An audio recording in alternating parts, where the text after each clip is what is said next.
Ang ikalawang sulat ni Juan. Mula sa isang pinuno ng iglesia, para sa minamahal na ginang at sa kanyang mga anak na tunay na mahal sa akin.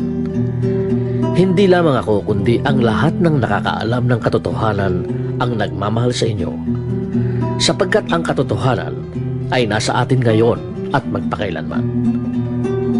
Ipagkaloob nawa sa atin ng Diyos Ama at ni Jesucristong anak niya ang paglingap, habag at kapayapaan sa pamamagitan ng katotohanan at pag-ibig. Labis kong ikinagagalak na makitang namumuhay ayon sa katotohanan ang ilan sa iyong mga anak, alinsunod sa utos ng Ama sa atin. At ngayon, ginang, ako'y may hihilingin sa iyo. Hindi isang bagong utos ang isinusulat ko sa iyo, kundi ang dating utos na sa simula pa'y nasa atin na. Mag-ibigan tayong lahat. At ito ang kahulugan ng pag-ibig na binabanggit ko. Mamuhay tayo ng ayon sa mga utos ng Diyos. Ito ang utos na ibinigay sa inyo noon pang una.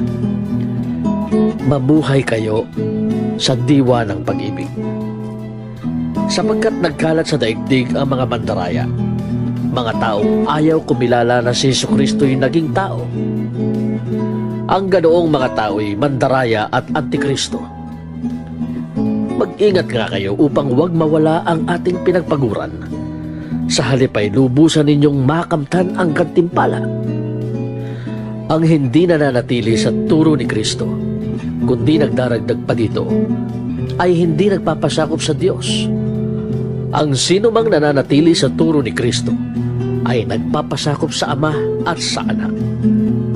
Huwag ninyong tanggapin sa inyong bahay, ni huwag batiin ang sino mang dumating sa inyo na ibang turo ang dala, sapagkat ang bumabati sa kanya ay nagiging kasama niya sa masamang gawain yan.